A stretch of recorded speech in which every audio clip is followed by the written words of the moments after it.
네, 여러분 안녕하십니까? 지난주에 이어서 오늘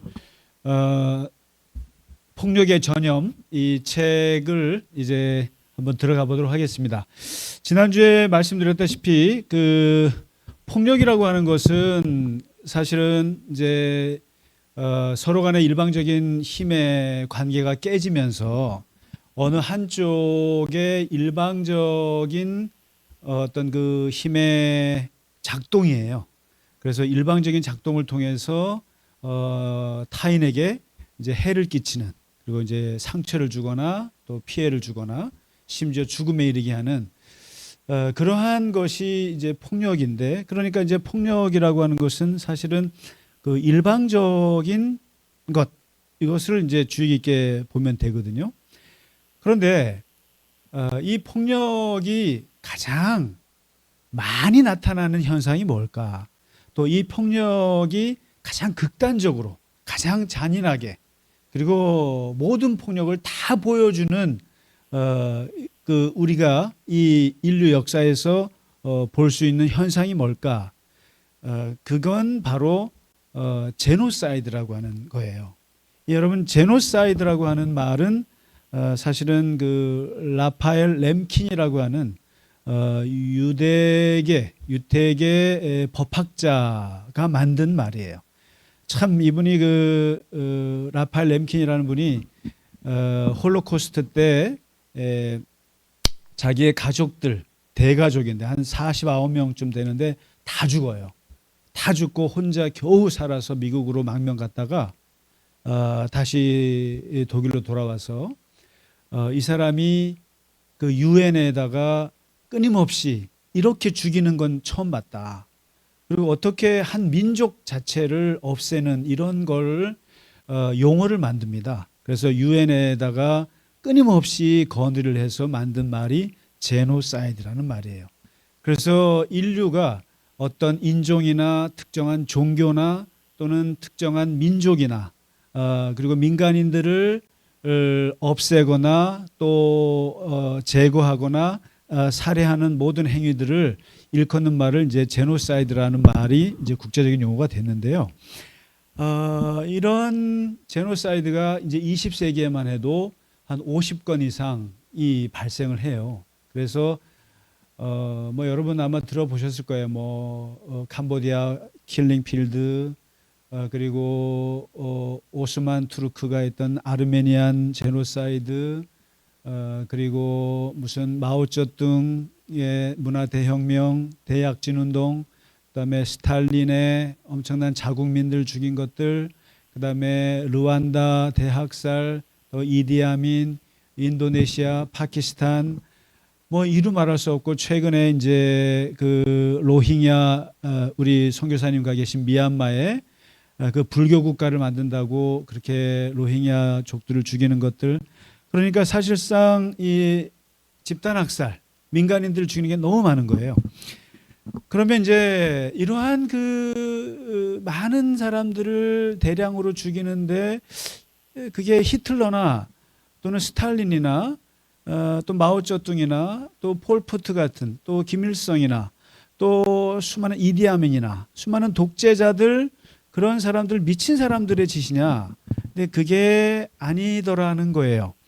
그래서 그것을 처음으로 제기한 사람이 그 한나 아렌트라고 하는 여성 철학자인데, 이분이 얘기한 거예요. 누구나 아돌프 히틀러만 한 것이 아니라 그 독일 국민들, 특히 독일 교회들, 그 저항하지 않고 같이 그 학살에 참여했던 대다수의 침묵하는 국민들, 그 사람들은 죄가 없느냐? 그 사람들은 그 폭력을 저지른 것이 아니냐?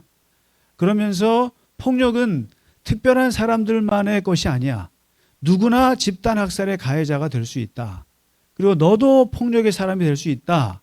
라고 하는 것을 보여주는데, 그것을, 그 명제를 끌어와서 이 책에다가 쓴 사람이 바로 이 이스라엘 차니 교수의 이 폭력의 전염이에요. 이 책이에요. 그래서 이분은, 이스라엘 차니 교수는 폭력은 누구에게나 다 저지를 수 있다고 전제를 하고, 여기에서 이제 세 가지 학문이 들어와 있어요. 하나가 제노사이드 사회학이 들어와 있습니다. 사회학. 이분이 사실은 제노사이드 백과사전을 세계 최초로 만든 분이거든요. 그렇기 때문에 이 책에는 인류가 20세기에 저질렀던 제노사이드의 사례들이 이게 곳곳에 숨어 있어요. 그래서 그거 보는 묘미가 있고요. 그 다음에 두 번째 학문은 바로 심리학이에요. 우리 안에 있는 그 폭력의 심리들, 폭력의 심리, 또 악의 기초, 또 남에게 해를 끼치고자 하는 그 마음의 심리적인 현상들을 12가지로 정리를 했어요. 그래서 이 책은 그 묘미가 가장 크고요. 그래서 그 12가지가 뭔가 했더니 이게 평소에는 다 건강한 심리라는 거예요. 또 누구나 가지고 있는 보편적인 심리인데 이것이 악한 상황, 폭력적인 상황 또는 그런 환경 혹은 그 선을 넘는 환경이 되면 이 심리가 전부 다 폭력적인 심리 행동으로 나갈 수 있는 아주 위험한 그러한 폭력의 심리라는 거거든요. 근데 이제 12가지인데 오늘은 이제 여기서 12가지를 말하면 투사, 남에게 프로젝트, 책임 전가하는 거 있죠. 그 다음에 권력욕, 그리고 세 번째가 비인간화, 그리고 이제 네 번째가 권위에 맹종하는 심리, 그리고 세 번째가 수동적 심리, 또 방관자 시선, 그리고 일곱 번째가 집단화의 심리, 그리고 여덟 번째가 권위를 남용하는 심리가 뭘까? 아홉 번째가 이데올로기에 자기를 투신하는 심리, 그리고 희생양 만드는 심리, 그리고 이제 11번째가 부정화, 내가 어떤 일을 저지르고 안 했다고 하는 부정 심리는 뭘까? 그리고 마지막에 극단주의, 또 완벽주의, 또는 허무주의, 이런 심리가 얼마나 위험한지에 대해서 이제 12가지로 다루거든요. 이런 심리적 메커니즘을 우리가 이제 좀 한 몇 주에 걸쳐서 보고요. 오늘은 한 3가지만 보도록 하고요. 그리고 세 번째 여기에 학문이 있다면 뭐냐면은 사실은 윤리학이에요. 그래서 사실 제가 이제 번역을 생각하게 된 것인데 어떻게 보면 잔인한 폭력 얘기만 나오고 또 뭐 이렇게 어두운 얘기만 나오고 하는데 사실은 그 근저에 깔려 있는 것은 윤리학이에요. 또 이제 생명윤리학입니다. 이 이스라엘 차니가 이분이 유대인이면서 또 유대교적인 기독교적인 영향을 많이 받은 분이겠죠. 그러면서 이분이 이런 말을 해요. 그 인간의 생명보다 귀한 건 없다. 그리고 어떠한 좋은 명분과 무엇으로 얘기해도 사람을 해치는 것은 모두가 다 악이다. 그것은 나쁜 것이다. 그러면서 이제 심리학자니까 그래서 심리학적으로 이렇게 말해요. 건강한 심리라는 건 뭘까? 건강한 심리, 또 심리적 건강의 기준이 있는데 그것은 자기 자신에게 해를 끼치지 않은 능력과 남에게 해를 끼치지 않은 능력, 이 두 가지 능력이 결합됐을 때를 건강한 심리라고 말할 수 있다. 그래서 심리적인 건강은 자신과 타인의 삶에 대해서 존중하고 사랑하는 것을 기본으로 한다. 반면에 자신이든 남이든 그 사람의 삶의 기능을 능력을 손상시키는 것은 그것은 나쁘다고 말하기 전에 악하다고 말하기 전에 심리적인 장애가 있다라고 말합니다. 그러니까 이제 자기에게 해를 끼치는 거 있죠. 뭐 죄책감이나 또 자기를 쉽게 말하면 자살하는 거 또는 남에게 해를 끼치는 것도 이게 다 도덕적으로 나쁘다 말하기 전에 심리적인 장애라는 거예요. 그래서 인간의 생명을 이렇게 살리고 인간의 생명을 증진하는 모든 것은 다 건강한 거고 반면에 인간의 생명을 해치거나 파괴하는 모든 것은 다 병이라는 거예요. 그래서 이 책은 세 가지 구조입니다. 하나는 제노사이드 사회학, 그리고 두 번째는 심리학, 그리고 세 번째는 윤리학. 이 세 가지가 이제 들어 있고요. 그러면서 이제 이 책을 통해서 사람들이 보통 사람들도 이러한 것이 있다라는 것을 이제 얘기해 주는데요. 이제 오늘 첫 시간 세 가지, 12가지 폭력의 기초들 중에서 세 가지 들어가겠습니다. 먼저 첫 번째로 이스라엘 차니 교수가 제시하는 것이 투사화예요. 이 투사화라고 하는 것은 영어로 프로젝션이라고 하는 건데, 여러분 아시죠? 이렇게 영상 볼 때 이 프로젝트 쏘지 않습니까? 그러니까 내용물은 여기 있는데 이게 이제 저쪽으로 투사해서 저쪽 화면에 뜨는 거죠. 근데 이 투사화라고 하는 것은 쉽게 말하면은 책임 전가하는 겁니다. 그러니까 타인에게 모든 책임을 전가하는 심리인데, 인생에서 일어나는 어떤 문제나 또는 위험이나 재난에 대한 책임이 있을 거 아닙니까? 그 책임을 타인에게 뒤집어 씌우는 심리가 투사화예요. 근데 이스라엘 차니 교수는 이것은 되게 건강한 거라는 거예요. 남에게 책임 돌리는 것은. 그러니까 어떤 책임 오면은 우리 부하가 그랬어요. 우리 옆 사람이 그랬어요. 저 사람이 그랬어요. 이렇게 하는 것. 또 어린아이들한테 너 왜 그랬어? 그러면 이거 제가 그랬어. 아담에게 너 이거 왜 따먹었어? 그랬는데 이거 하와가 따먹었어요. 하와한테 넌 왜 따먹었니? 그랬더니 뱀이 그랬어요. 이게 투사화거든요. 근데 이게 이제 인간의 기본적인 방어 심리라는 거예요. 모든 사람들이 갖고 있는 보편적인 방어 기제예요. 그래서 어떤 책임을 물으면 일단 돌리고 봐요. 그런데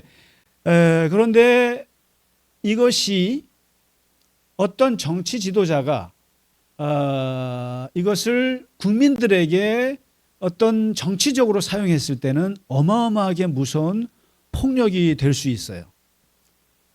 그게 바로 그것을 가장 잘 이용했던 사람이 히틀러예요. 아돌프 히틀러. 이 아돌프 히틀러가 1차 대전이 독일이 패망하잖아요. 그렇게 해서 나라가 완전히 폭삭 주저앉았을 때, 그리고 사람들이 불만이 그냥 고조가 됐을 때, 그때 이 재난의 책임, 그리고 이 패배의 책임, 이 책임을 히틀러가 누구에게 돌리냐면은 바로 저 유태인들 때문에, 그 고리대금하고 뒤에서 돈 벌고 우리 독일 국민들의 피를 빨아먹는 저 유태인들 때문에 우리가 이렇게 되었다고 투사화를 합니다. 자, 이렇게 되면 이제 아우슈비츠에서 죽이는 것은 최종적인 거고요. 이러한 폭력이 시작되게 된 처음의 심리가 어디서 왔냐면 바로 투사화예요. 책임을 누군가에게 돌리는 겁니다. 타인에게 돌림으로써 그때부터 폭력이 시작이 된다는 거예요. 그래서 이제 이 이스라엘 차니 교수 얘기는 이런 투사화는 건강할 때는 괜찮지만 이것이 지나치게 되면은 이게 폭력의 시작을 알리는 악의 기초가 될 수 있다, 이렇게 얘기를 합니다. 그리고 이제 두 번째 심리로 넘어가면 권력 욕망입니다. 권력 욕망, 권력욕이에요. 이 권력욕이라고 그러니까 우리가 이게 좀 대통령님이나 권력이지 뭐, 또 저 정치 지도자들이나 또 우리 임금님이나 권력을 갖고 있지 나 같은 사람이 권력이 있어? 라고 얘기하는데 천만의 말씀입니다. 권력이라고 하는 것은 잘 정의하면 이런 거예요. 내 말대로 사람이 움직여주는 게 권력이에요. 내 말을 했는데 사람이 움직여요. 그 말을 따라요. 그게 권력 행사예요. 근데 그 권력 행사는 저 위에 임금님이 하는 권력 행사도 권력 행사지만 사실은 여기서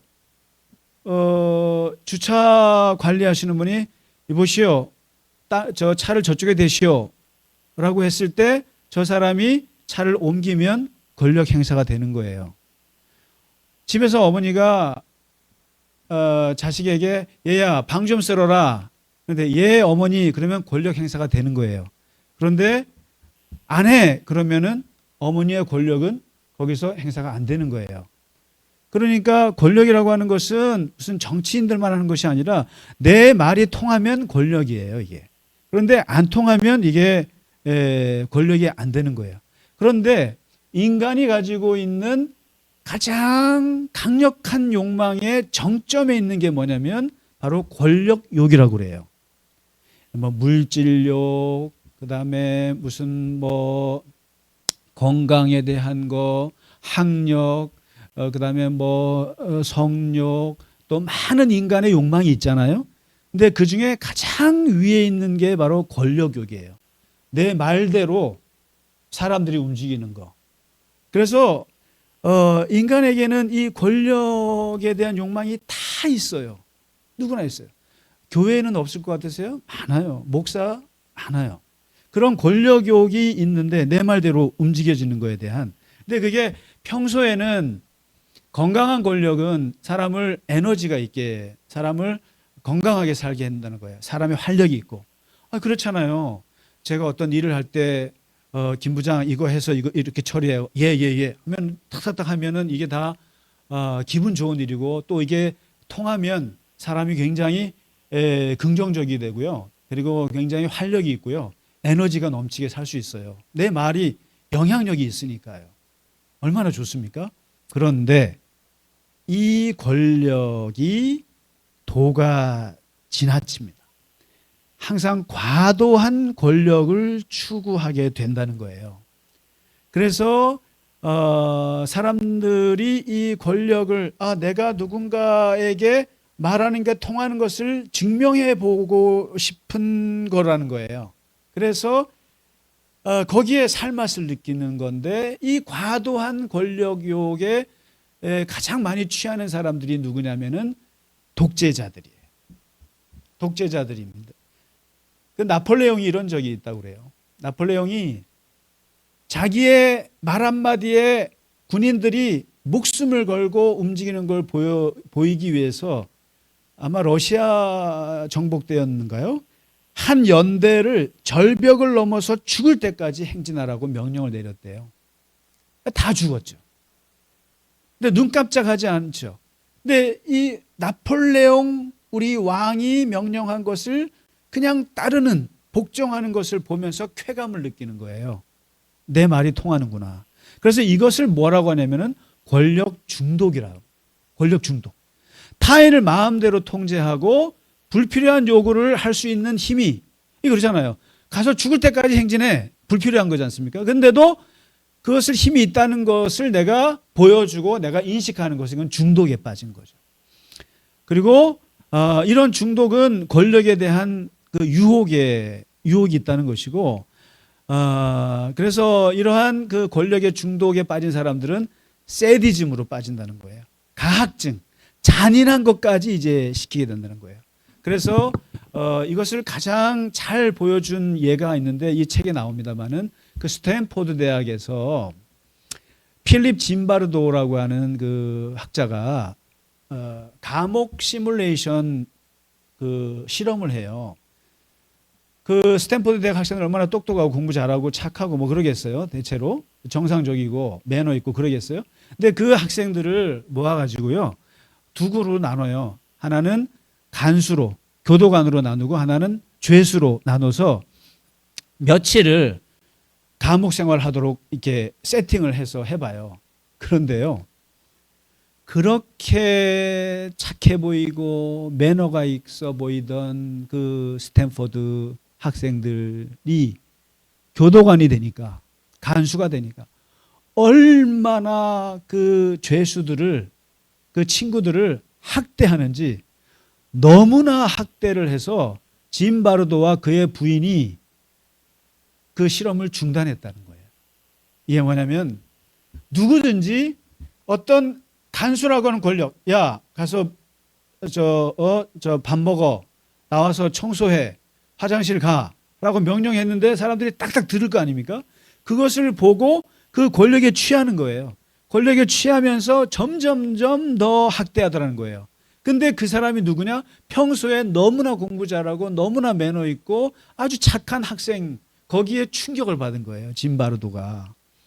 그러면서 이 권력 욕망이라는 것이 그런 여건이 되면은 얼마나 위험해지는가를 보여주는데, 여기에 보면 그 이제 루돌프 럼멜이라고 하는 하와이 대학교 정치학과 교수가 나와요. 이분이 이제 사실은 20세기에 그 제노사이드에서 죽은 희생자 숫자를 계산한 유일한 학자예요. 아주 대단한 학자입니다. 그래서 이분이 20세기 100년 동안에 제노사이드로 집단학살로 죽인 희생자 수가 1억 7천만 명이라고 통계를 내신 분이에요. 근데 이 루돌프 럼멜 교수가 이런 얘기를 합니다. 이런 대량 학살이 만연하는, 그렇게 사람을 그렇게 죽이는 주요 요인은 바로 권력에 대한 중독이더라. 뭡니까? 스탈린 같은, 히틀러, 그다음에 마오쩌둥, 폴포트, 이디아민, 이런 사람들이 왜 그렇게 많은 사람들을 학살하느냐? 권력에 대한 중독이라는 거예요. 내가 어떤 명령을 내려도 사람들이 다 따르더라 이거예요. 그 중독에 된 것이고, 이렇게 중독에 빠진 이 독재자들, 집단학살이 일어나는 그 정권, 이러한 정부는 어떤 정부냐 했더니 파시스트 정부라는 거예요. 대표적으로 공산주의 정권이라는 거예요. 그래서 여러분, 실제로 민주주의 정권보다 파시스트 정권, 민주적인 정권은 그런 일이 많이 일어나지 못해요. 그러나 이 파시스트, 독재자 정권에서는 이런 권력에 대한 중독 때문에 이런 일이 많이 벌어진다는 거예요. 그래서 우리가 이제 이런 거죠. 그러니까 권력은 나는 없어라고 말하는 건 다 거짓말이에요. 심지어 여러분, 백화점에 가가지고 내가 소비자로 가갖고 그 직원들한테 막 뭐라고 하고 그러잖아요. 이거 주세요, 저거 주세요. 그다음에 뭐 짜증내고 항의하고 할 때 이게 다 권력 욕망이에요. 내가 너를 통제할 수 있어. 내가 너를 함부로 할 수 있어. 이걸 보여주고 싶은 거예요. 이 권력 욕망이 악의 두 번째 기초가 된다. 이제 얘기를 하고 있고요. 그다음에 이제 세 번째는 정말 이게 굉장히 위험한 건데요. 비인간화, dehumanization이라고 하는 심리가 있어요. 이 비인간화가 뭐냐면 다른 사람을 비인간화하는 거예요. 인간이 아니라고 여기는 거예요. 인간이 아닌 다른 걸로 부르는 거예요.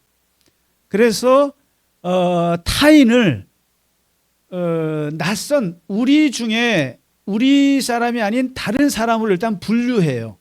분류해갖고 이것을 이제 우리가 영어로 us and them이라고 하는 메커니즘이 있어요. 이게 이제 이 제노사이드를 연구해 보면 이제 특히 아마 유대인 홀로코스트를 한번 보시자고요. 거기에 보면 이 히틀러가 유대인들을 가스실에서 죽이는 데까지 그 과정에 보면은 첫 번째 과정이 아까 투사화, 그러니까 유대인들 때문에 우리가 이렇게 망했어 라고 책임을 돌리잖아요. 그 다음에 두 번째가 뭐가 있냐면은 유대인들과 게르만 민족을 분리를 해요. 이게 us and them 메커니즘이라고 그래요. us and them, 우리와 그들. 쟤들은 우리 민족이 아니야 라고 분류해요. 분류합니다. 그래서 모든 집단학살이나 그다음에 폭력이 일어나는 사회, 그 사회에 그러니까 처음 그 사회가 맞닥뜨리는 그 나쁜 현상 중에 하나가 둘로 나누는 거예요. 나누는 거예요.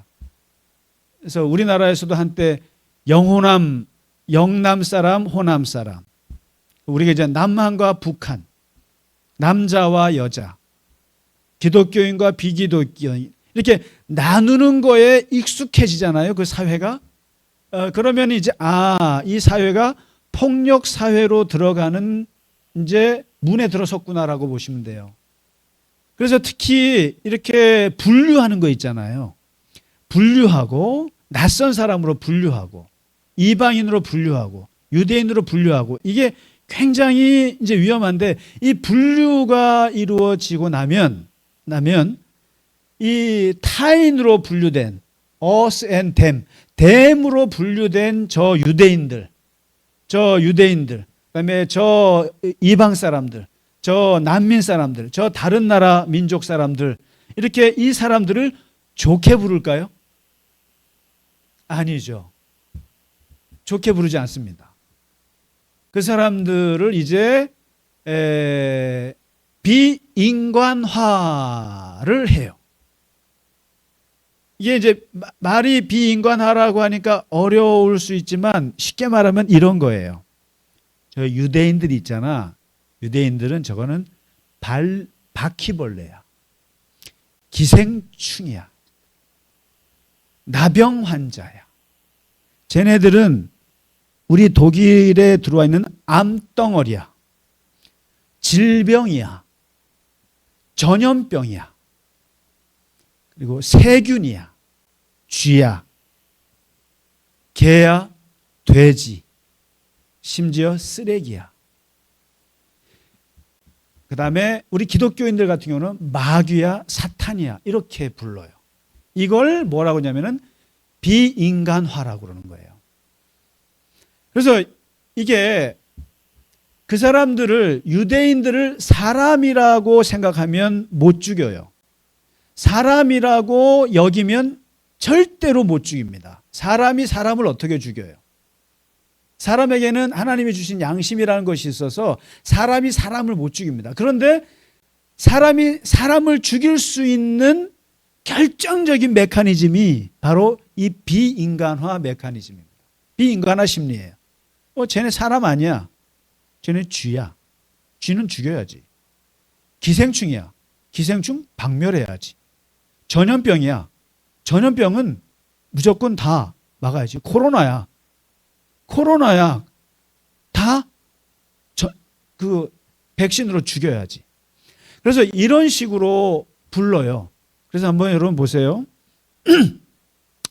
우리가 나라와 나라들끼리요 서로 적대하고 죽일 때 썼던 말 중에 이런 말들이 있어요. 옛날에 일본 사람들이 우리나라 사람들한테 조센징이란 말을 써요. 그다음에 우리는 일본 사람들한테 쪽발이라고 그랬어요. 중국 사람들한테 떼놈이라고 그래요. 짱깨라고 그래요. 그리고 이슬람 사람들한테 게슬람이라는 말을 써요. 이스라엘 사람들 미워하는 사람들은 게스라엘이라는 말을 써요. 이게 뭐냐면 사람을 폭력을 신체적인 물리적인 폭력을 하기 직전에 먼저 심리적인 폭력화 과정을 거쳐야 돼요. 근데 이 심리적인 폭력화 과정에서 제일 중요한 게 사람을 사람으로 인식하지 않는 언어를 쓰는 거예요. 언어를 쓰는 겁니다. 그래서 쟤들은 기생충이야. 조센징이야. 그러면 이러한 이러한 언어를 쓰면 그 유대인들을 죽이는데 아무런 꺼리낌이 없어요. 뭐 기생충 잡아 없애는 건데 뭐 바퀴벌레 박멸하는 건데 바퀴벌레는 가스실에다 넣어가지고 다 박멸해서 죽여야지. 에프킬라 불러서 이렇게 해야 되는 거예요. 그래서 여러분 이 비인간화가 되게 무서운 거예요. 그래서 특히나 사람을 쓰레기라고 그러시면 안 돼요. 쓰레기, 저 기생충이야. 저거는 완전히 저 암덩어리야. 저거는 뭐 병신이야. 그래서 예수님께서 하셨던 귀중한 말씀 중에 하나가 너의 형제들에게 라가 어리석은 놈이라는 말을 하면 그게 곧 살인이다라고 하신 말씀이 있어요. 그러니까 너희는 구약 성경에서 사람을 죽이라 살인하지 말라고 배웠는데 신체적인 폭력만 폭력이라고 배웠는데 나는 다시 가르치지만 너희는 언어적인 폭력, 사람들에게 라가 이게 뭡니까? 사람을 사람으로 얘기하지 않는 거예요. 사람을 사물로, 짐승으로, 가축으로, 그다음에 곤충으로 화하는 거예요. 그렇게 해서 부름으로써 그 사람에게 대해서 내가 죽여도 양심의 가책을 느끼지 않게 하는 그 심리 메커니즘이 바로 비인간화예요. 정말 그들은 동물이기 때문에 죽여야 돼. 그들은 해충이기 때문에 박멸해야 돼. 그들은 전염병이기 때문에 절멸시켜야 돼. 그래서 여러분, 오늘 이 첫 시간에 하는 이 세 가지 심리, 첫째 책임 전가하는 이 투사화, 그리고 권력 욕망화, 그리고 타인을, 이웃을 타인으로 분류하고 나서 그들을 비인간적인 용어로 부르는 심리, 그리고 이러한 언어들이 만연한 사회, 굉장히 위험한 사회가 될 수 있죠. 그래서 오늘은 요 세 가지 심리적인 메커니즘을 말씀드렸고요. 다음 주에는 이제 권위에 맹종하는 거, 그다음에 수동적인 거, 그리고 방관자 시선, 집단주의, 이게 얼마나 무서운 심리인지 다음 주에는 이렇게 좀 공부해 보도록 하겠습니다. 네, 어려운 주제이지만 또 이렇게 같이 공부해 주셔서 감사하고요. 책도 좀 어렵겠지만 찬찬히 한번 읽어보시면서 이 폭력에 대한 인지 감수성을 좀 조금이라도 우리가 높여갈 수 있으면 좋겠습니다. 네, 오늘은 여기까지만 하고 마치겠습니다. 감사합니다.